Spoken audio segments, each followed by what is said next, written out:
Hey, how's it going, everyone? It's Milwaukee coming back at you once again, and today we're going to be discussing Aquaman, Throne of Atlantis, by Jeff Johns, with art by Ivan Reyes and Paul Pelletier. Let's get into it. In Aquaman number 0, Aquaman meets up with Vulko, and they head to Atlantis for the first time, or at least Aquaman's first time. In Aquaman, issue 14, Aquaman and his brother meet up as someone frees the monsters from the trench. In Justice League 15, tidal waves decimate the East Coast. In Aquaman number 15, Aquaman explains the situation to the Justice League while the Atlanteans pick a city to sink. In issue 16 of Justice League, team infighting leads to the capture of the Justice League. In Aquaman number 16, Cyborg gets some upgrades, and the true villain, the cause of all this chaos, is revealed. And in Justice League number 17, the Justice League and the Grid beat back the trench monsters, the fish people from Aquaman and the Trench. They're back. Who knew? In Aquaman 17, a mysterious villain makes his return. You know, as far as this volume is concerned, I really enjoyed the twist villain. I didn't see it coming. It's more obvious in the Aquaman volume who it is versus the Justice League volume, because this volume contains issue 0, and that character just happens to play a big role in issue 0 of Aquaman.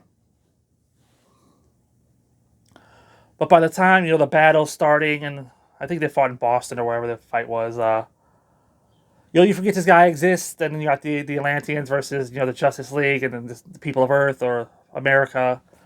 And all of a sudden, here comes this third party, the Trench. It's like, who released these guys in the first place? Why are they back? And then, the team up happens because the Trench people, they're like, I'm going to eat you, and I'm going to eat you. No one's safe. And turns out this one guy did it, and I should have saw it coming, but I completely forgot he was there. And so I really enjoyed that, because usually you can see these twists coming, and it's like, okay, it's paint by numbers, going with the flow, reading the book. But it caught me off guard because I was so focused on, Ocean Master and Aquaman and, the infighting of the Justice League that I completely forgot about this guy. But he does give up like a little bitch, and that's a little bit disappointing. But he didn't really stand a chance anyway, now did he? I also enjoy the fact that they bothered to bring back the villains from the Trench storyline. I remember complaining in that storyline that, right when the story got going, it got over and it was wrapped up a little too neatly. But here they are again. They're a major threat.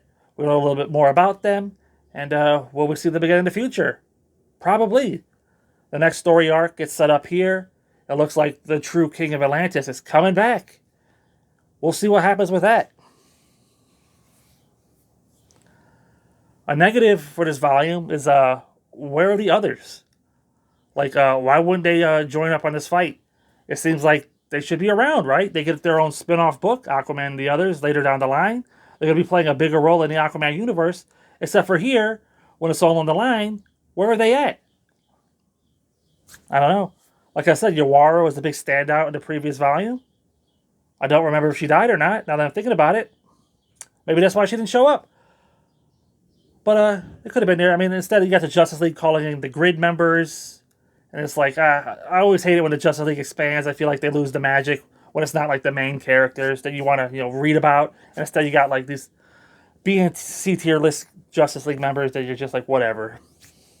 Also, team infighting, how I feel about it. I could do without it. It's drama for the sake of drama, and it's not really all that dramatic.